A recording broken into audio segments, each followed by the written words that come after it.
Welcome to Days of Roar, the Detroit Tiger podcast, brought to you by the Detroit Free Press. My name is Mark Gorash. I am here with Detroit Free Press beat writer Evan Petzold. After a long holiday weekend, the Tigers for the first time faced some adversity, actually lost a few baseball games that they had been winning. Let's go over the week of really a 3-4 record for the week.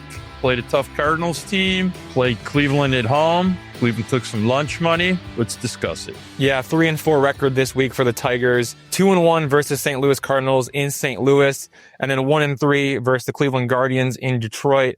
During that 7-game stretch, you saw 3 players return from the injured list. Catcher Jake Rogers on Tuesday against the Cardinals. Definitely the number 2 catcher to Dillon Dingler now. We'll touch on that later. Outfielder, third baseman Matt Vierling. He came back on Friday against the Guardians. Not really getting a lot of playing time. Probably needs to earn his plate appearances, but there will be plenty of opportunities to earn those plate appearances. So it's up to Matty V. And then right-hander Casey Mize on Saturday against the Guardians. And you know what? Let's talk about Casey Mize for a second. Shout out to Casey Mize for his performance Saturday against the Guardians, coming back from a 15-day absence with a left hamstring strain. The Tigers 7-5 loss in extra innings. It wasn't Mize's fault, okay? Because he went 5 innings, 1 run, 4 hits, 1 walk, 6 strikeouts on 77 pitches. He lowered his ERA to 2.45. That's through 8 starts. Mize's 2.45 ERA, that ranks 18th among 122 starting pitchers with at least 40 innings pitched this season. He has a 28.4% whiff rate. That ranks in the 73rd percentile. He has a 21.8% strikeout rate. That ranks in the 49th percentile. And he has a 5.3% walk rate,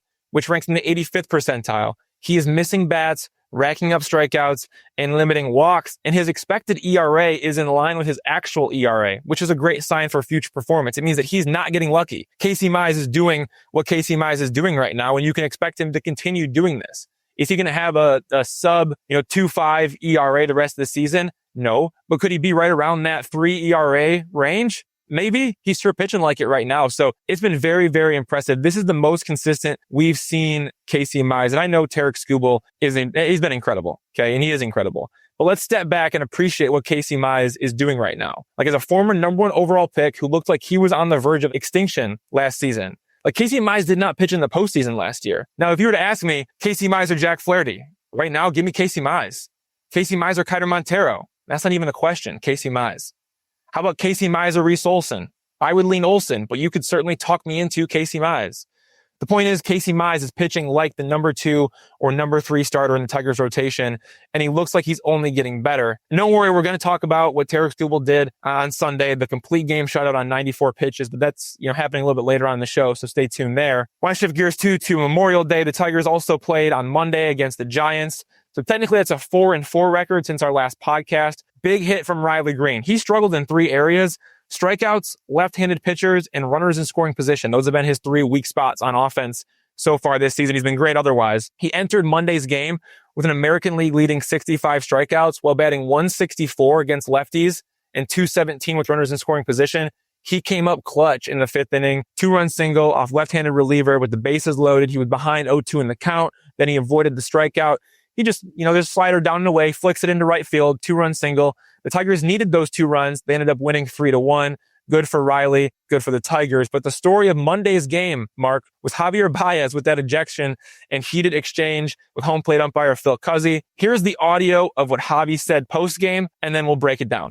Javi, obviously that got pretty heated pretty quick. What did you see? What happened? What can you tell us? I only say I'm looking for that pitch. It's not strike. That's all I say. And then he said, "Don't point at it. Walk out or something." And I say, "What do you mean walk out? I'm asking you something." And he just threw me out. Were you surprised when that happened? Because it seemed like you started to turn around and go back towards the dugout, and then things kind of got heated once again. Like, how did that?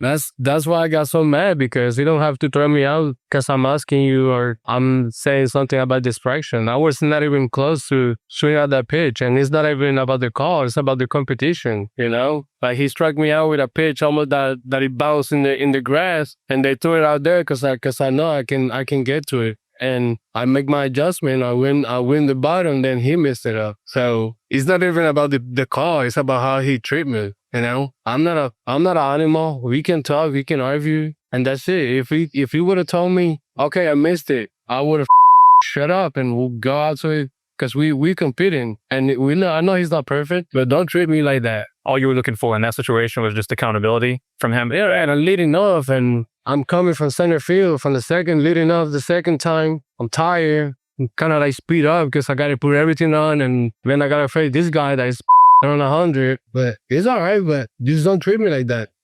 Anybody.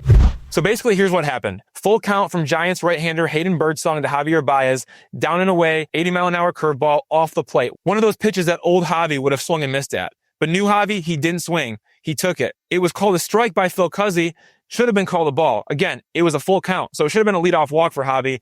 Instead, called third strikeout. So Javi and Cuzzi, they exchange words multiple times. And after that, Javi turns his body and starts walking towards the dugout. But then he looks back to offer some final words to the home plate umpire. That's when he gets ejected. And then after the ejection, Javi tried to go after Phil Cuzzi, but he was restrained by third base coach Joey Cora, teammate Gleyber Torres. That was a crazy scene. I mean, it looked like Javi wanted to tear Phil Cuzzi's head right off, but thankfully Joey Cora and Gleyber Torres were there to put a stop to that. You got Javi just kind of with his helmet flailing through the air in his right hand, his bats in his left hand, and then you got Joey Cora using all of his strength to hold him back. Thankfully, Gleyber got in there when he did to help Joey out because Javi was hot. Javi was hot in that situation. And then AJ Hinch goes out there too, but he got out there a few seconds too late. Had he been out there a few seconds earlier, he would have gotten in the middle of Cuzzi and Javi, which would have probably prevented the ejection. AJ said that was his only real regret there, was not getting out sooner, but AJ didn't get ejected. He kind of calmed down the situation. But the reason Javi was so upset was because he thought he deserved an opportunity to argue with Cuzzi about the missed call. And then on the other side, Cuzzi thought he gave Javi more than enough time to express his displeasure. So when you put those two things together between a player and an umpire, it can get pretty ugly. And it did get ugly, and it could have been way worse. But MLB rules prohibit arguing balls and strikes. I understand why Javi was ejected. Like, he did get an opportunity to argue, and then he had something extra to say as he walked back to the dugout. Maybe 9 times out of 10, he doesn't get ejected. Maybe even 95 times out of 100, he doesn't get ejected. But this time he did. The other thing too, though, Javi wasn't wrong. Like, Phil Cuzzi missed the call. It was a bad call, and it changed the course of the inning. The Tigers should have had a leadoff walk in the 5th inning. Instead, they have 1 out. They ended up scoring 2 runs in that inning thanks to that Riley Green hit that I was talking about earlier, but they should have scored 3 runs. And I know it's only 1 run, but as we know, 1 run in baseball can make a huge difference, especially with the way the Tigers play these close games. So I think the Javi ejection, it reminded me of why I'm a supporter of the automated ball strike challenge system that we had in spring training, where every team gets 3 challenges per game. I think it's good for players and umpires because there's accountability on both sides. I think it's also good for a manager like AJ because there's an added element of strategy and player buy-in, and those are strengths of the Tigers. So I think the ABS challenge system is coming to the big leagues in 2026, and what happened between Javi Baez and Phil Cuzzi was a perfect example of why it's needed in baseball. But yeah, 4-4 since our last podcast. Some good baseball against the St. Louis Cardinals, some not so good baseball against the Cleveland Guardians, and then obviously the 1 game against the San Francisco Giants. Mark, what were kind of your takeaways from that Javi-Phil Cuzzi exchange, and where are you at with the Tigers after this past week in baseball? Real simple. As far as the exchange between Baez and Cuzzi, I mean, I would say Cuzzi's 100% wrong. I mean, if you can't grasp what a good human being Javi Baez is after the way he explained the entire circumstance to you guys, then I don't even really know how to explain it to you any other way. You obviously don't understand what a good person is. As far as Javi being treated with respect, yeah, that's exactly what went on there. Phil Cuzzi, noted short-fused umpire.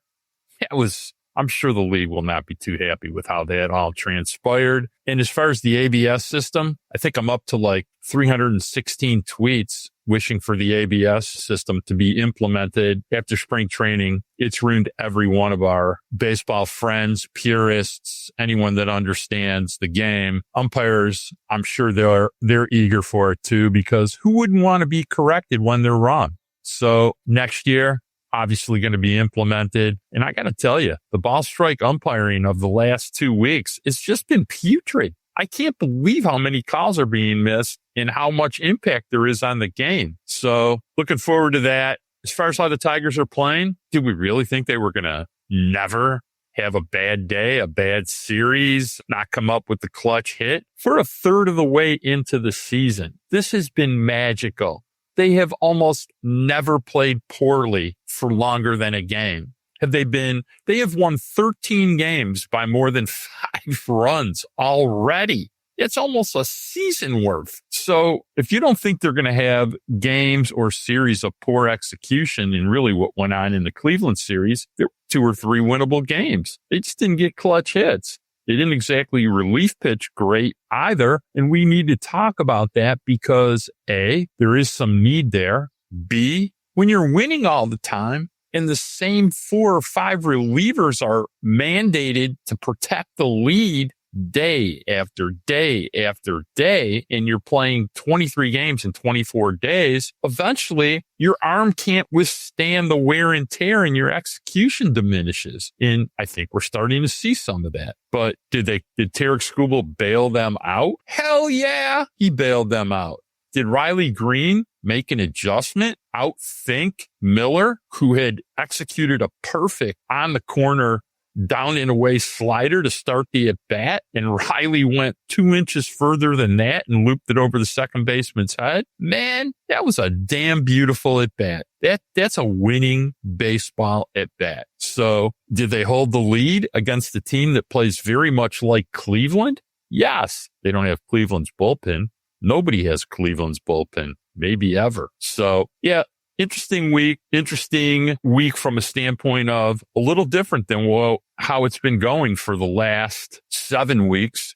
Little adversity. And Evan, don't you think a little adversity is a good thing now? A little adversity is never a bad thing. It's always a good thing, especially at this point in the season too. I mean, this is where the Tigers are going to be tested.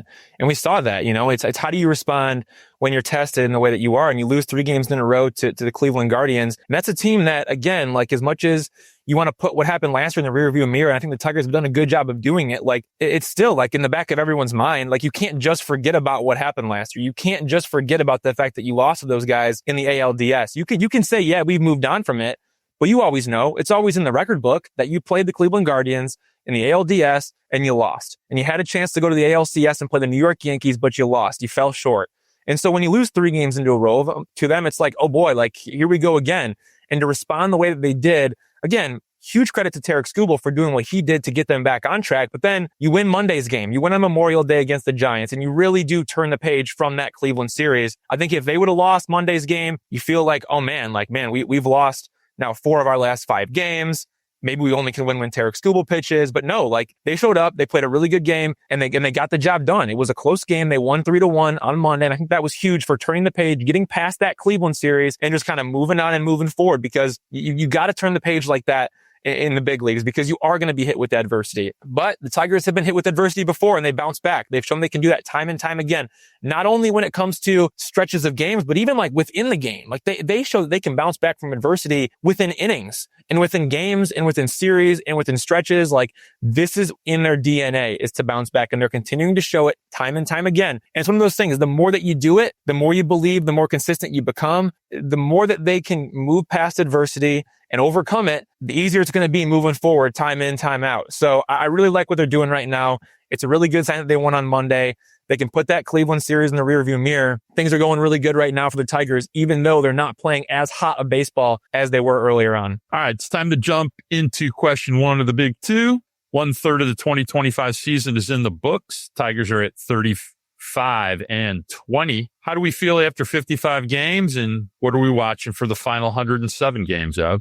First team in MLB to 35 wins, second best winning percentage in MLB, third best run differential in MLB, first place in the American League Central, 5 games ahead of the Cleveland Guardians, 5 games ahead of the Minnesota Twins, 6 games ahead of the Kansas City Royals. Playoff odds from Fangraphs, if you're curious, 66% to win the AL Central, 93.2% to make the postseason, 6.1% to win the World Series, 4th best World Series odds, trailing only the Dodgers, Yankees, and Phillies. All of that sounds outstanding to me. Offense, 6th in MLB with 111 WRC plus. Rotation, 5th in MLB with 3.24 ERA. Bullpen, 8th in MLB with 3.36 ERA. You got the Manager of the Year frontrunner in AJ Hinch, the Cy Young frontrunner in Tarik Skubal, and 3 of the 4 Comeback Player of the Year frontrunners in Javi Baez, Spencer Torkelson, and Casey Mize. Through 55 games, how can you not feel amazing about the Tigers? They are doing things they haven't done since 2006. And before that, 1984. Yes, the Tigers went to the World Series in both 2006 and 1984. But I want to take a step back and look at the last 10 or so days. Beginning May 16th with the series in Toronto against the Blue Jays. Even the Tigers, from the front office to the players, will admit to you that they have not played their best baseball since then, and it reflects in the results. They are 6-5 in their last 11 games. In that stretch, the offense is 22nd in MLB with an 85 WRC+. The rotation is 3rd with a 2.20 ERA, still stellar in that category at least. The bullpen is 23rd with a 5.23 ERA. Again, you have the offense at 22nd, the rotation at 3rd, and the bullpen at 23rd among the 30 teams in the big leagues. Again, the Tigers know that they have not been the same since that trip to Toronto. There's no rhyme or reason. It's just baseball. Like, there are ebbs and flows in this game. So that's what I'm going to be watching for, not only in the final 107 games, but in the next 10 games. Like, how do the Tigers navigate the ebbs and flows of the competition? And a lot of that breaks down to some of the individual players. You look at over the last 10 days, like Trey Sweeney, Javi Baez, Kerry Carpenter, Cole Keith, Zach McKinstry, not very helpful all the time. Spencer Torkelson, Dillon Dingler, Gleyber Torres, Riley Green, very helpful pretty much all the time. Yes, Javi Baez, Trey Sweeney, they both come back down to earth. That's something to watch even within the next week or two. The rotation is fine, but the bullpen, you got guys like Tyler Holton and Brennan Hanafy and John Brebbia getting hit around. And even Tommy Kahnle is giving me concerns because he's not getting the swing and miss that he normally gets. His whiff rate is down significantly from last season, 36% in 2024 to 26% in 2025. He's throwing changeups 10% more than last year, up to 84% this year. But the whiff rate on the changeup is down more than 10%. So he's throwing it 10% more, but hitters are making 10% more contact against it. That's not a good recipe. You want to be getting more swing and miss with that changeup. He's not getting enough with it. That's why we've seen more balls in play against Tommy Kahnle than we would have expected. So there's something going on there. I'm a little bit concerned about Tommy Kahnle, especially if he's going to throw that changeup 84% of the time, because hitters just aren't missing it as often as they were last year. The bullpen swing and miss rate, it's one of the worst in baseball, all the way down at 29th. Among the 30 teams. That's across the entire season. The relievers in the Tigers bullpen, they just don't miss bats. It's as simple as that. Everyone not named Will Vest and Tommy Kahnle are these pitch to contact relievers, and they do an amazing job of suppressing BABIP. They throw these sinkers and changeups that induce soft contact on the ground, but with so many balls in play, like, you're bound to get burned. More often than not, maybe that strategy works, but if you have a stretch where guys just aren't locating their pitches, it can get really ugly really quick. Just ask Brennan Hanafy. So there's a lot of good things. Again, the Tigers are 15 games above 500. Like, there's not much you can complain about, but we know that this is baseball. You go back to the 2006 Tigers, they were 40 games above 500 at 76-36. 40 games above 500 through 112 games. And then they went 19-31 in their final 50 games. They lost the division, still made the playoffs, and then went to the World Series. The point is, a collapse can happen to any team, no matter how many games above 500 you are. And right now, over the past 10 or so days, there are some down trends for the Tigers. Am I concerned? Absolutely not. But am I monitoring those things, such as Javi Baez and Trey Sweeney on offense, and some of those bullpen arms like Tyler Holton and Tommy Kahnle? You better believe it. I'm monitoring those things, but I'm not too concerned right now. Well, look, here's the deal.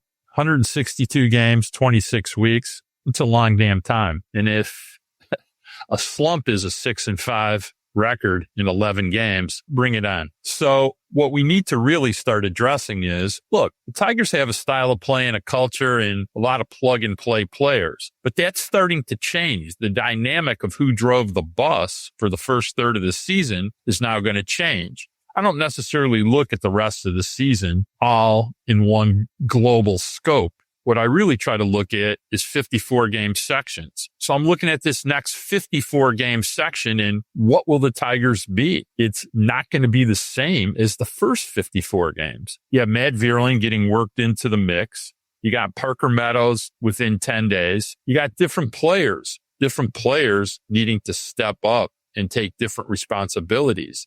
Zach McKinstry and Javi Baez drove winning an incredible amount in the first 54 games. Come on, people. I mean, who expected that?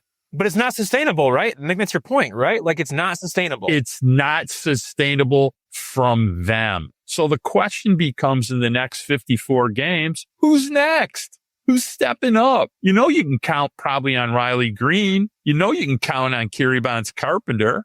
All right. You know, do you think Dillon Dingler is going to be a 1.6 WAR player in the next 54 games? That'd be pretty amazing. He'd be on the All-Star team if he's a 1.6 WAR player in the next 54 games. Come on. I mean, you have to understand There's peaks and valleys to a season, and different secondary players step up and do things, because the reason secondary players are not stars is they can't sustain it for a long period of time. So asking Zach McKinstry to be a 1.5 WAR player for 54 games again, just don't think it's feasible. Can Zach McKinstry be a really important player now that he will just have to play right field and third base and occasional shortstop? Hell yeah. Do we remember Sunday when he went deep and got Scoobs a 2-run lead after basically not hitting a homer for a month? Yeah, that's Zach McKinstry. Javier Baez, you think he's going to really keep hitting 300? Come on, people. His swing has gotten a lot larger. I imagine he'll reel that back in.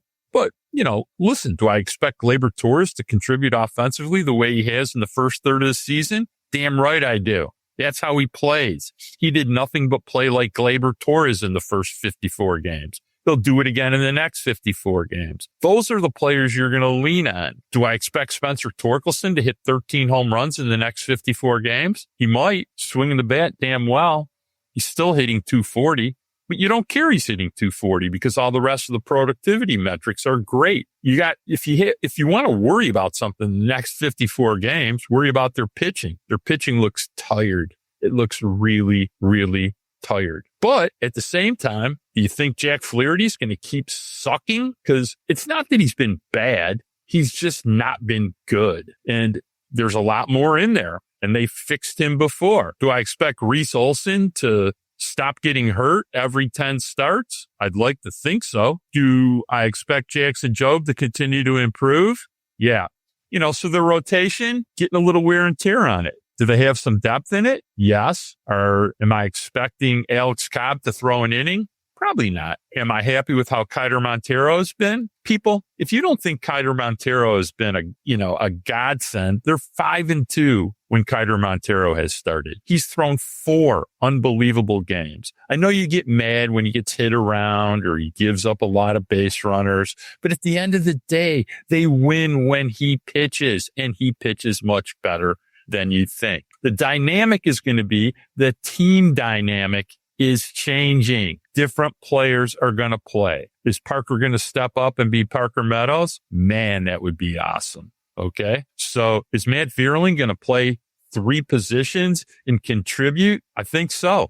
Watching his swing, little late, but I do think pretty soon that pull side Isaac Paredes homer kind of swing that he had last year, pretty close. And these are good players. So the depth of the lineup should improve. I expect them to still play well. The bullpen looks a little worn. So I'll be curious to see what they do about that. I don't think John Brebbia is going to be here very much longer. He doesn't serve much of a purpose and can't be really relied on.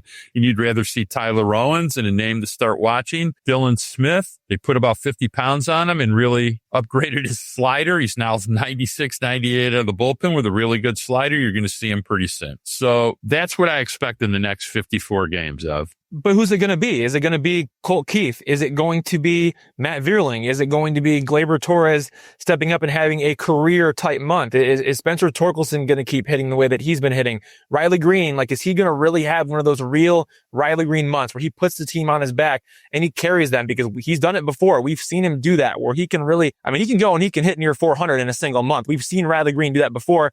Is he going to emerge and be that guy? Cut down on the strikeouts, put the ball in play more, be a 400 hitter in a single month to carry the Tigers? Who is going to be the guy who steps up? Colt Keith is a name that I'd love to see Colt Keith step up. He's somebody that's due. It is time for him to step up and emerge. He's been in this league now for far too long to be still scuffling and still kind of to be falling behind. He's over 700 plate appearances now, and he's hitting 250, but right now he's hitting 230 on the season, 250 for his career. And it's like, okay, when is Colt Keith going to tap into that power that we saw in the minor leagues? We looked at Colt Keith as a guy, we said, man, this guy had the chance to make all-star teams, to be in MVP type conversations one day. And right now he's still not putting it all together. He's got to hit the ball harder, get it in the air more often. He's just not doing a great job of that yet. So is Colt Keith going to finally turn the corner and have, a career best month that maybe helps him come into his own? Who's going to be the guy? And I think that's a great question that you ask, especially with the offense, because we know the Tigers pitching staff is going to be good. You have Tarik Skubal, Jack Flaherty, Reese Olson, Casey Mize, Jackson Jobe, Kiter Montero, you got Sawyer Gipson-Long coming. Like, they have so much depth in that rotation, and I have no concerns whatsoever about the starting rotation. I think the starting rotation, for as good as it's been, is only going to get better. I think there's going to become a point in time where all these guys are healthy and they are going to roll. They are going to steamroll people. You are going to see Tarik Skubal, Jack Flaherty, Reese Olson, Casey Mize, Jackson Jobe come barreling down like a freight train at you. That is what you are going to see from this rotation at a certain point in the season. I wholeheartedly believe it because they all do a really good job of pounding the strike zone. They can beat hitters in multiple different ways. There's a ton of depth there, and you're anchored by an absolute ace, the best pitcher in the world right now in Tarik Skubal. I think once Jack Flaherty really turns that corner, you're going to be looking at really 4 elite level pitchers, and then you're going to have Jackson Jobe coming along as he continues to grow and develop as a rookie. And then you got the depth with Kiter Montero and Sawyer Gipson-Long. The bullpen, it's concerning. You're right. I mean, outside of Will Vest and Tommy Kahnle, like, what do you really feel confident in? Like, are you really confident in Bo Brisky right now? Like, no way. Are you confident in Tyler Holton? Nope. Brennan Hanafy? Not confident in him either right now. Brant Herter? Yup. Love him. I love what I'm seeing out of Brant Herter. He's been excellent. But you go up and down that list, and there's only a handful of guys that you really feel good about. And everybody else, you're nervous to put them in the game in a big situation. So you can't keep going to Will Vest and Tommy Kahnle over and over and over again. Tyler Holton has been like their guy for the past 2 seasons, and he's not performing up to those standards. We really need to see him turn the corner. So the bullpen, yeah, some concerns. The rotation, I'm not worried about it at all. But it really does always come back to the offense for me with this team. That was the big question going into the season. Remember, are they going to score enough runs? And that was the big revelation through the first 55 games. It was like, whoa, this offense is legit. Like, where did this come from? Can they do it again? And then can they do it again? And then can they do it again? Like, can they keep this type of performance up? And you're right. The performance as a team, it comes from different players, and it comes from different guys stepping up in the big moments, having good months, having good series. If you want to break it down to having good games, right? Like, you got to compound those things and stack them together. Who is it going to be over the next 55 games, Mark? I think it's a great way to ask that question. I would love to see Colt Keith step up. I would love to see Gleyber Torres really break out. Again, what he's doing right now is incredible. He's hitting 275, 23 walks, 18 strikeouts. You cannot complain about that. But can Gleyber Torres have a career-type month? I think he can. I think he's due for it the way that he's playing right now. The way that he's swinging the bat and the way that he's choosing which pitches to swing at, it leads me to believe that he can have a career-type month. But, Riley Green, can he put the team on his back? Like I said, Kerry Carpenter, how about him? Spencer Torkelson, can he keep this up? Matt Vierling, like, what are we going to get from Matt Vierling? I think those are all fair questions to be asking at this point in time. Tip the cap to how they got here, but let's keep an eye on where they're going and how they're going to get there. All right, real quickly, just want to bring up this one point, and then we're going to get into question 2 of the big 2. Meadows, Torres, Green, Torkelson, Carpenter, top 5 in your lineup. That's a pretty good lineup. And you have Colt Keith and Dingler, a shortstop. It's pretty impressive. There's plenty of people to contribute from the bottom 4, which is really what's been really good for them in offense this year. Their bottom 4 has really done well. But I just remind you of that top 5. When you can move Carpenter back into the middle of the lineup and you drop Parker Meadows, the straw that stirs the drink, at the top of the lineup, you got a lot of fun going on there, dude. So I'm not as worried about it as you. All right, let's jump into question 2, the big 2. Now that we've seen all of what the AL Central teams are doing, who are we most worried about? The Cleveland Guardians, the Minnesota Twins, or the Kansas City Royals, who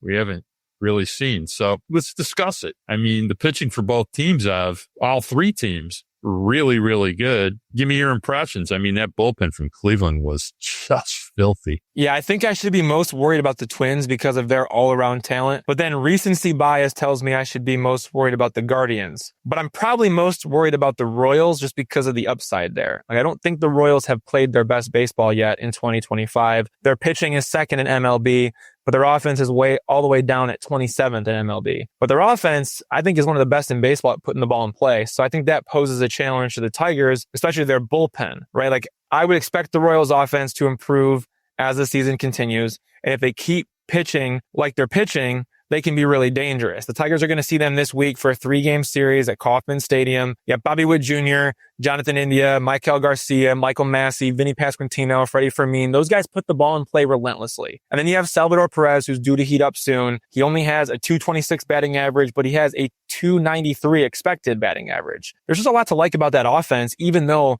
they're down at 27th in the big leagues when it comes to overall productivity. I mean, you wonder why the Royals always give Tarik Skubal so much trouble. It's because they have a really solid approach. It kind of reminds me of Cleveland in 2022 and 2023, where they just won't stop putting the ball in play. And eventually the ball's going to find a hole, even against a pitch to contact team like the Tigers, where they're limiting damage by suppressing BABIP, which means essentially reducing the rate at which balls in play result in hits. Eventually that ball in play can come back to haunt you. When the Royals are one of those teams that they just put the ball in play over and over and over again. And then let's look at their pitching. Ranking second in MLB and ERA.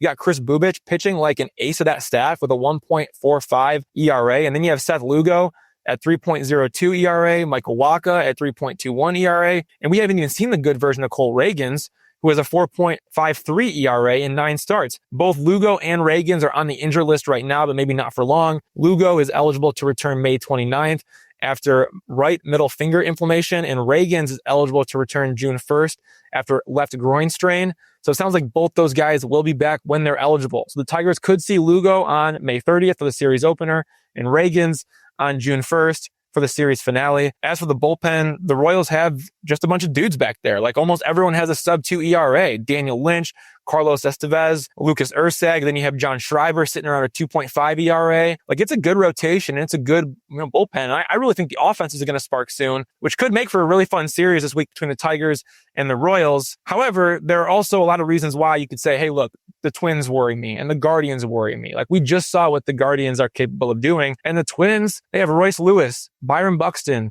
Carlos Correa on offense. And then they have Pablo Lopez, Joe Ryan, Bailey Ober in that rotation. Then Johan Duran and Griffin Jacks in the bullpen. I mean, that's a dangerous Twins team. And the Guardians are just so pesky. Like they never go away, kind of like the Tigers. So Mark, I know you love the Twins bullpen. I know you love Joe Ryan. I know you have a lot of respect for Byron Buxton's game. What are your thoughts on maybe the Twins giving the Tigers a run for their money in the final 4 months of the season? Because there's a lot of baseball to be played. What are you thinking about the Twins and the Royals and the Guardians and kind of how the AL Central is shaken up? We've talked about it a couple times now on this show. It's a very competitive division. Depth of talent, Minnesota Twins in the division. I don't think there's much discussion about that. Biggest issue about the Twins is the same issue you always have with the Twins the last 2 years. Health.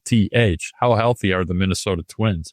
Never healthy. Byron Buxton, just when you love him, his knee hurts. Carlos Correa, unbelievable player. Love to have him. Just somehow never as consistent as he could be. And then when he heats up, he terrifies you. Their rotation is great. Their bullpen is great. I think we discount that and don't pay attention. They're really, really good. Even Paddock has been really good in their rotation this year. The bottom line is, when I look at our division right now, the Royals in no way, shape, or form concern me. They just don't. They don't hit enough. They'll never hit enough. They got no hitting in their outfield. They will soon bring up minor league sensation slugger Jack Caglione. He will play where? I have no idea, because they got to play Pérez a lot at DH and first base. They also have Vinny Pasquantino, who's a lot of fun and can hit. He may be playing right field, and that would be a real help for them. They could use the power in right field. Their bullpen reminds me quite a bit of the Detroit Tigers bullpen. It's a bunch of guys with some pretty good stuff, and if used in sequence correctly, they're really damn good. The rotation is outstanding, and I'm sure Ragans will get back on track. They just don't hit enough to worry me, and they have the best player almost in baseball in Bobby Witt Jr. And after that, I mean, Miguel Garcia, I think, is hitting like 317. He did a little bit of this last April, 2024, and he hit like 180 for the rest of the year. So if you got to depend on Miguel Garcia to be an integral part of your offense isn't probably very good. But I will ask you this after we've seen all these teams. Who's the best player in the AL Central? I mean, Mark, we know it's Bobby Witt Jr. from a position player standpoint, but from a pitching standpoint, it's Tarik Skubal, no doubt. Well, we player, know that. Single player, it's Tarik Skubal. There's no question about that. But, I mean, Bobby Witt Jr., Mark, I mean, look what Bobby Witt Jr. does, day in and day out. I mean, this guy's a doubles machine. He hasn't even gotten to his home run power yet. He hits 300. How much better is he than Jose Ramirez? No, and that's fair. And that's a really fair point to bring up. And you look at what Jose Ramirez has done over the course of his career, and you look at the kind of threat that he poses, swinging the bat from both sides, right? I mean, he's switch hitter, so he gives you that element as well. Jose Ramirez is a really good player too. I'm not discrediting that, but I just think when you look at playing a premium position at shortstop, like I'm kind of all in on Bobby Witt Jr., but If there was a 1A and 1B, yes, it would be Bobby Witt Jr. and Jose Ramirez in some order. You could probably flip them either way and you can make the argument both ways. But yeah, I mean, Jose Ramirez, look what he's doing right now. He's hitting, 315. He draws walks, doesn't strike out at all, and he hits home runs. He hits bombs. I mean, he's a really good player. He is the key to everything that happens there in Cleveland, him and Stephen Kwan. But I mean, again, it's Bobby Witt Jr. So like, let's make sure we're careful not to discredit him. Who's the most annoying player in the AL Central? Stephen Kwan is the most annoying player in the AL Central. There's no question about that. Please, we need to kidnap him with a burlap bag over him and take him somewhere. That was the most annoying 3 games. I need 4 games. Holy smokes. Mark, it's been an annoying 4 years. He doesn't stop hitting. He doesn't stop hitting. It's been the most annoying 4 years for the Tigers ever, because this guy is just relentless in the way that he's putting the ball in play, moving it forward. And it's just, again, it's kind of embodies what their team is and kind of what the Tigers do too, but it's just like pesky. Like they're very, very pesky. And Stephen Kwan is kind of that pesky hitter who's just going to continue to move the ball forward, put it in play, find holes, no matter what you do. Like that is just Stephen Kwan. Yeah. So let me ask you, how was the gauntlet of Hunter Gaddis, Smith, and Clase A? How was that? It's nasty, man. It's everything that you wish the Tigers bullpen was, right? I mean, when you talk about the Tigers bullpen and kind of, where they lack on this team, it's like, man, if the Tigers only had a bullpen like Cleveland had, could you even imagine? Could you imagine if the Tigers had Emmanuel Clase, Cade Smith, and Hunter Gaddis? I mean, could you even imagine like those 3 or Will Vest and Tommy Kahnle, right? Like there's a huge, massive difference in those 2 bullpens. And so, yeah, I mean, there's as nasty as they come. And Cleveland, known for its pitching, starting rotation has not been great, but that bullpen, if they can get the lead in those last 3 innings of the game, and they can't use those 3 guys, every single game over and over again, but if they can cycle through a couple of them every game, you got a really tough time. If the Cleveland Guardians have the lead in the 8th inning, I like their chances of winning just about every time. All right. I think the Tigers are sitting just fine in the Central. They play their game as well, if not better than anyone else. Cleveland terrifies me. They just got so much back-end winning AJ Hinch style players that plug and play and just do it over and over again. We're going to take a break. We're going to be back in 60.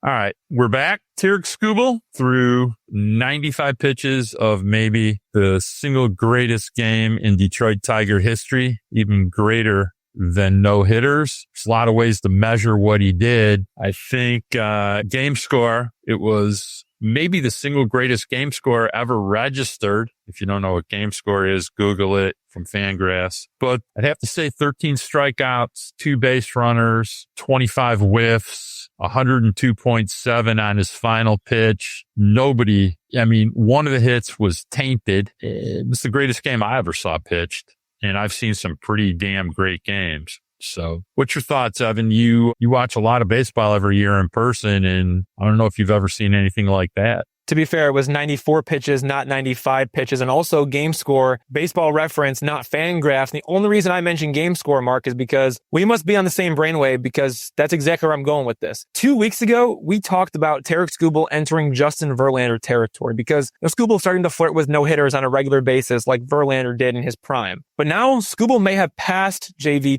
territory in one category. I'm not putting Skubal ahead of Verlander from a career standpoint or even for a stretch of seasons. I am putting Skubal ahead of Verlander for single game dominance in a Detroit Tigers uniform after what happened Sunday against the Guardians. 9 scoreless innings, 2 hits, 0 walks, 13 strikeouts, 94 pitches. So Baseball Reference has this thing called game score. It was developed by historian and statistician Bill James. To access it, you need to go to Tarik Skubal's page on Baseball Reference, go to his game log for the 2025 season, and then click game score to show his starts from best to worst based on game score. Here's how it works.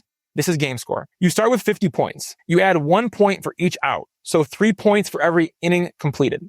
You add 2 points for each inning completed after the 4th. You add 1 point for each strikeout. You subtract 2 points for each hit. You subtract 4 points for each earned run. You subtract 2 points for each unearned run. And then you subtract 1 point for each walk. On Sunday against the Guardians, Skubal had a game score of 96, the highest game score of his career and higher than any game score in a Tigers uniform by Justin Verlander. Now, Verlander had a few game scores of 95, but he never reached 96. That is the only way I know, other than the eye test, to compare Skubal's most dominant outing with Verlander's most dominant outing. You can talk all you want about Skubal throwing 102.6 miles an hour with his final pitch in that game, but let's not act like Verlander wasn't throwing gas late in starts too. You can talk all about how Skubal has taken, no-hitters into the second half of games, but Verlander has thrown 3 no-hitters in his career. He's flirted with countless no-hitters as well. Tarik Skubal has never thrown a no-no, and he's never even taken one into the 7th, 8th,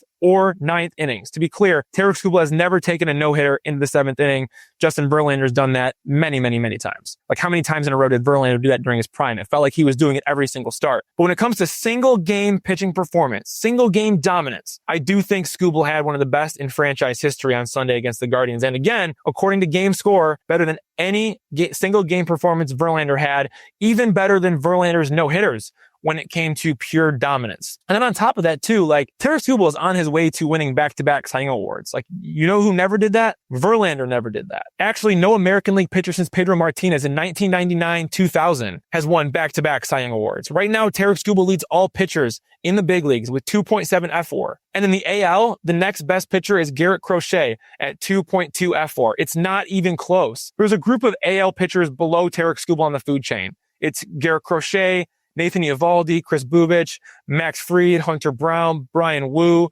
That's tier 2. Tarik Skubal is all alone in tier 1, and he's not going anywhere. Since July 4th, 2023, Tarik Skubal leads MLB pitchers with 11.8 F4. The next best pitcher is Zach Wheeler at 10 F4. Again, not even close. That is a 57 start stretch for Skubal. Nearly 350 innings pitched. He is the best pitcher in the world, and he reminded us of that again Sunday against the Guardians with a complete game shutout on 94 pitches. It was pure Tarik Skubal dominance, better than anything we've probably ever seen in a Tigers uniform. And I know the comparisons to Justin Verlander get made because, again, in recent history, those are the 2 pitchers at the top of the food chain for the Tigers. Those are the guys, the aces, the horses of the Detroit Tigers. And Tarik Skubal did something that Justin Verlander has never done. We have that measured by game score. Tarik Skubal with a 96, Verlander with a handful of 95s. Tarik Skubal, best single game dominance that we've maybe ever seen in a Tigers uniform. It was incredible. Let's just say this. One thing we know, Mark Gorash, very old. Mark Gorash is extremely old. Okay. 69 years old. I've been doing this since I'm 6 years old. I have never seen a game of dominance in a Tiger uniform like Tarik Skubal threw this Sunday. It was awe-inspiring. It was fast. It was like an execution. It was the greatest display of pitching dominance I have ever seen. And I've seen some amazing, amazing things.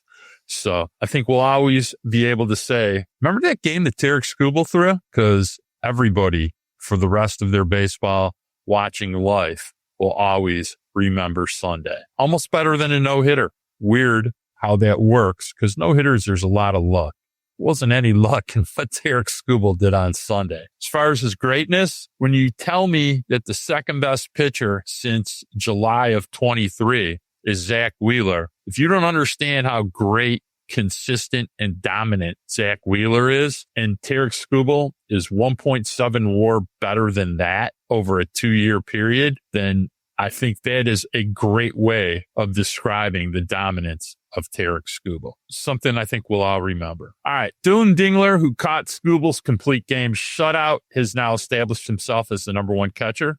He surpassed Jake Rogers on the depth chart, at least for now. What do you think about the Dingler-Rogers catching tandem? And, I'm just curious about your insight about it. It has not looked like Jakey Rogers was too upset about the whole thing if you watched in the dugout. And I think we've missed what Jake Rogers brings to both the locker room, the catching position, and just the team dynamic of the Detroit Tigers. Yeah, first off, you tip your cap to Dillon Dingler. I mean, he's hitting .295 with 4 home runs, a .761 OPS in 40 games, worth +3 defensive runs saved, and more than 300 innings behind the plate. He's doing it all, offensively, defensively. He's been a rock. He's been a rock for the Tigers at catcher, and he did it all well.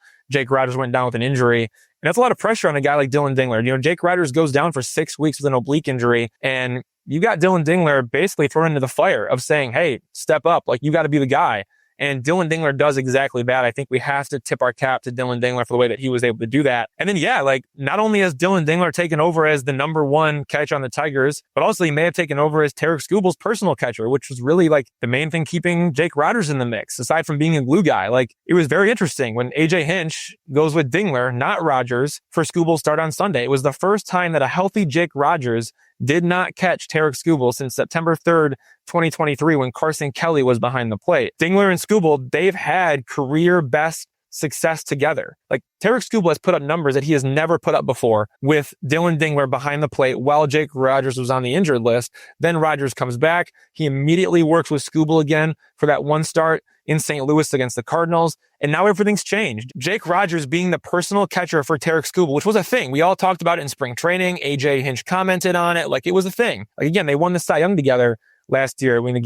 Jake Rogers was the only guy catching Tarik Skubal during his Cy Young campaign. It was a thing, and now it's no longer a thing. AJ Hinch says that everyone is going to catch everyone, but when you look at Skubal's results with Dingler and with Rogers, do you think Skubal was pounding the table to keep working with Rogers behind the plate? I don't really know what happened behind the scenes, but look at the numbers. With Dillon Dingler, Tarik Skubal, 1.55 ERA, 2 walks, 74 strikeouts across 52 and 1/3 innings in 8 starts. That's a 1% walk rate and a 38.3% strikeout rate. With Jake Rogers, it's a 5.51 ERA with 5 walks and 18 strikeouts across 16 and 1/3 innings in 3 starts. That is a 7.1% walk rate and a 25.7% strikeout rate.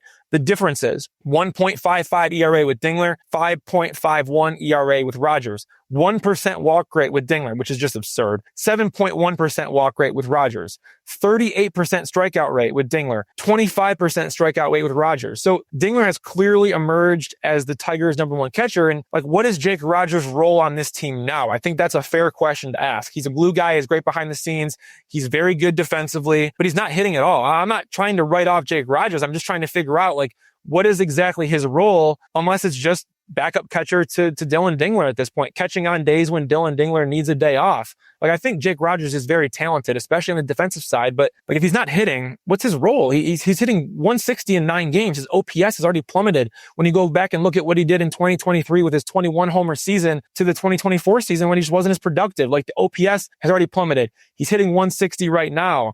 It's just not there. And recently it's felt like he's an automatic out at the plate. So if he's not going to hit and if he's not going to catch Tarik Skubal, where does he fit in? And I think there is a role for him on this team as a good backup catcher who can be a great defensive catcher and can really lead the way. Also, again, can lead the catching group. He's a very good leader. He's somebody that in the clubhouse, players like to look to. Guys like Dillon Dingler will look to Tarik Skubal. Even if Tarik Skubal is the number 2 catcher and Dillon Dingler is the number 1 catcher, you will see Dillon Dingler looking to Jake Rogers for advice. That is what you will see. But I don't know. I'm not trying to say that, Jake Rogers is going to get sent down and Tomas Nido is going to come up. Not at all. But just what is the role for Jake Rogers if he's not the number 1 catcher anymore? If he's not even Tarik Skubal's guy anymore? Is it just kind of a fill-in, at this point? How do we feel about Jake Rogers moving forward? Well, Ev, I got to say that I don't have quite the alarm about it that you do. Jake Rogers is a huge part of this team. I think he's going to catch, there's 107 games left. I'd imagine he's going to catch 45 of them. I already loved how he caught Casey Mize the other day. As far as the Tarik Skubal, all of a sudden he is, hurting Tarik Skubal's performance metrics because he caught him 3 games and Tarik was not good the first 2 starts of the year. And then relievers allowed 3 inherited runners to score the last time he threw. It's let's turn the ambulance off. All right. So I think Tarik Skubal and Jakey Rogers are going to be hooking up for some games here before too long, and 2 years doesn't supersede 3 games. As far Mark, as it's not no. Hang on. I want to pump the brakes there. It's not a knock on Jake Rogers. I'm just saying what stands out to me is Dillon Dingler. What stands out to me is that. And that was the point that I was making when I compared the 2 numbers. It was not hey, Jake Rogers has no idea how to catch Tarik Skubal. That is not true. Jake Rogers knows what he's doing behind the plate, but it's just, again, 2 walks, 74 strikeouts and 52 in the 3rd inning with Dillon Dingler. Are you kidding me? You cannot turn away from that. 2 walks in 52 and 1/3 innings. It's a 1% walk rate, a 38.3% strikeout rate.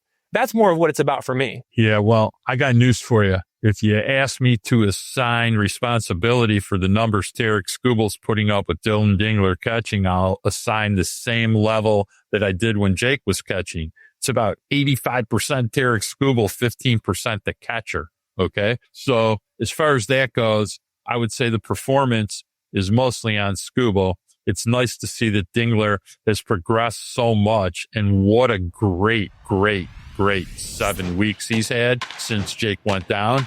And I hope he can continue it. I need him to walk more. And damn, he's hit a lot of line drives. All right, we're going to take another break. We'll be back in a minute.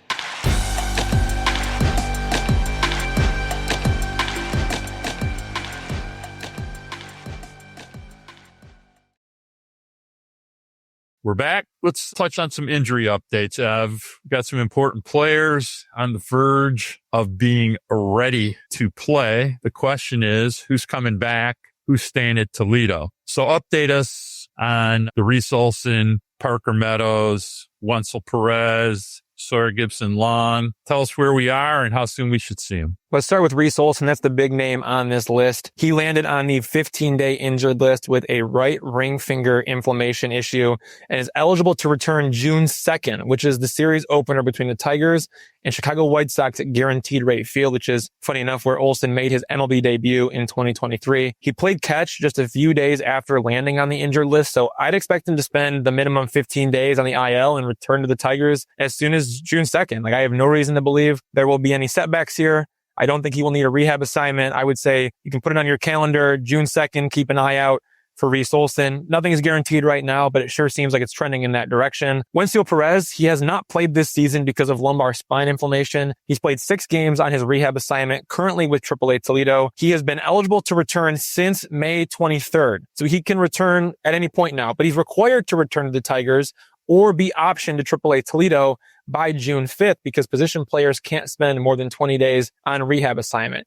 He started his rehab assignment May 16th, so 20 days later is June 5th. So keep that date, June 5th, in mind when you're thinking about Wenceel Pérez's status. Sawyer Gipson-Long, he's been sidelined for a long time with right elbow and left hip surgeries. Through a bullpen session Monday at Comerica Park, he also made his 4th rehab start this past Saturday with AAA Toledo, throwing 4 innings and 56 pitches. He has been on rehab assignment since May 8th. For pitchers, it's 30 days on rehab. So you have to be activated or optioned within 30 days of starting your rehab assignment. So for Sawyer Gipson-Long, that's June 7th. 30 days after May 8th is June 7th. I assume the Tigers will option him to Toledo when he is ready, considering it coincides kind of with Reese Olson's return date. But if the Tigers need another starter down the road, I think the Tigers might prefer Sawyer Gipson-Long over Keider Montero. I mean, the way the Tigers talk about SGL behind the scenes, I would not be surprised if the next time there's an opening, SGL gets the call over Montero. The Tigers definitely think the industry is sleeping on SGL. And to me, that means a lot because the Tigers are one of the most pitching savvy teams in baseball. I have no reason not to trust what they're telling me. They really like Sawyer Gipson-Long. Sure, maybe he has to be optioned to Toledo when he comes back because there's not room in the Tigers rotation, but maybe he could become the new 6th starter for the Tigers as opposed to Keider Montero. The Tigers really like Sawyer Gipson-Long. We'll see how he looks coming back. Again, hip surgery, Tommy John surgery, those are 2 major surgeries. We'll see how long it takes him to really get back into the swing of things. But the Tigers are really high on him. They really like him. As for what happens to the roster when Reese Olson and Wenceel Pérez are healthy, Reese Olson for Keider Montero, that's an easy one. Wenceel Pérez, though, maybe for Justin Henry Malloy. I don't really know exactly what happens there, but maybe that could be how the Tigers go about it. The Tigers really like Justin Henry Malloy, but the way the Tigers have talked about their roster, they've talked about Matt Vierling coming back, and they've talked about Wenceel Pérez coming back. They've talked about those two like they're both on this team. It's always been like when Matt Vierling comes back, when Wenceel Pérez comes back, when Parker Meadows comes back. Like that's how the Tigers have talked about those 3 players is when they come back, not if one of them comes back, but it's when Matt Vierling comes back, when Wenceel Pérez comes back, when Parker Meadows comes back, not if for Wenceel Pérez, more when. That's how they talk about it. So that's why maybe I lean a little bit more towards Pérez joining the Tigers rather than being optioned to Toledo after the completion of his rehab assignment. You have, Jahan, he hits lefties. Wenceel hits righties. So the difference is really that between them. Like, who do you want? Do you want a guy who's going to hit lefties or do you want a guy who's going to hit righties? For the Tigers, you look at the schedule. Do you face more righties than lefties in the next week? Well, if you face more righties, then take Wenceel. If you face more lefties, then keep Jahan. If the Tigers are going to face all righties in the next, 4-game series against the White Sox, which they are. They face 4 right-handed starting pitchers against the White Sox. I could see Wenceel Pérez being activated for that series just because of the fact that they're facing 4 right-handed starters from the White Sox. And then Wenceel Pérez probably gets sent down when Parker Meadows returns. Speaking of Parker Meadows, he has been sidelined since late February with a nerve injury in his right arm. The good news, he has started a rehab assignment. That happened on May 20th, which means he will return to the Tigers by June 9th at the very latest. I'm targeting a June 6th return for Meadows, which is the first of 3 games against the Chicago Cubs at Comerica Park. So far, Meadows has played 4 games on rehab assignment, currently with AAA Toledo. He played 2 games as designated hitter, 2 games in center field. He still has not played a full game. So that is one of the few boxes he still has to check. Either way, it's going to be really good to see Parker Meadows back in action, playing real baseball games. Always a treat to see him. And he's coming back to the Tigers very, very soon, almost certainly within the next 10 days. So you got a flurry of guys who are ready to be activated soon. Reese Olson's coming. Wenceel Pérez is coming. Sawyer Gipson-Long, maybe just not quite yet, and maybe needs to go to AAA Toledo just because there's not space in the Tigers rotation. But Parker Meadows, he is coming back too. So you get Reese Olson back, Wenceel Pérez back, Parker Meadows back. And look, when it comes to Wenceel Pérez or Justin Henry Malloy, it's good to have those kind of dilemmas. Those are good dilemmas to have as a baseball team where you have to make that kind of decision. And if the Tigers are really going to play this brand of baseball where they use their full 40-man roster and they'll call guys up even if it's for 1 game at a time because they think that, they think Brewer Hicklin can help them win 1 game in Colorado. So they're going to bring up Brewer Hicklin. Like, if they're really going to make those kind of decisions, maybe we need to seriously consider them activating Wenceel Pérez for that series against the Chicago White Sox because of the fact the White Sox have 4 right-handed starting pitchers, and that just doesn't bode well for a guy like Jahan who hits lefties. So maybe the Tigers go that route, and then they make the swap, Wenceel Pérez for Parker Meadows, once they come back home right after that Chicago White Sox trip, because that's exactly what it is. It's that White Sox trip, then they come back home, they play the Chicago Cubs, and that's when Parker Meadows might be able to come back for that series. Maybe that is a natural transition of outfielders from Jahan to Wenceel Pérez to Parker Meadows, all kind of occupying that same spot while also giving the Tigers their best chance to win. And then once Parker Meadows comes back, baby, it's all Parker Meadows all day long in center field and in the leadoff spot. Those are all really good things. The Tigers continue to get healthier. For as dangerous and as good as they've been, they have not been healthy. It'll be fun to see them get fully healthy. And to go back to what we talked about earlier, Mark, who's going to step up? Maybe it'll be Wenceel Pérez. Maybe it'll be Parker Meadows. Tigers definitely have a lot of guys coming back that can be helpful. Parker Meadows has probably got 4 more games in Toledo if he continues to hit the way he's hit. I had no expectation that he would be ready this quickly. He's hitting the ball well. He's on time. He's to the homer off a left-hander. I'm sure he's going to play a lot more starting tonight. And if by the weekend he's still hitting well, what's the point of keeping him in Toledo? So I see him being promoted before I even see Wenceel Pérez being promoted. As far as Wenceel Pérez, get used to Toledo. Little Tony Pacos for you there, Wenceel. They really don't have a spot for him, to be really honest with you. Now that Javi plays center field, there's just not a spot for him. Doesn't hit right-handed at all. Don't exactly need a left-hand hitting center fielder if you got Parker Meadows. So, Wenceel, you're going to get a chance to start grooving your swing and playing every day, playing center field for the Toledo Mud Hens. As far as SGL, really like him. Sure, he'll get his shot. So it'll be nice to have the whole roster back. And as I said, look at the top 5 in the lineup because Parker Meadows goes back to hitting leadoff. Should be a lot of fun. Lets the 6, 7, 8, 9 spots, kind of rotate. Really good players to hit that low in the lineup. Really a big part of why the Tigers have been good. Evan, it's time to get the heck out of here. I want to remind everybody to please rate, share, and subscribe wherever you listen to podcasts, Apple, Spotify, Amazon, and especially YouTube. You can always find us within any Evan Petzold article at freep.com and wherever you listen to podcasts. I'd like to thank the editor of the Free Press, Nicole Avery Nichols, our producer, who probably is so mad at us right now that I can't even express to you how mad he is. The Magic Man, Robin Chan, my amazing 2 grandsons, the spectacular mommy and work mommy, Savannah Petzold. Until next week, peace.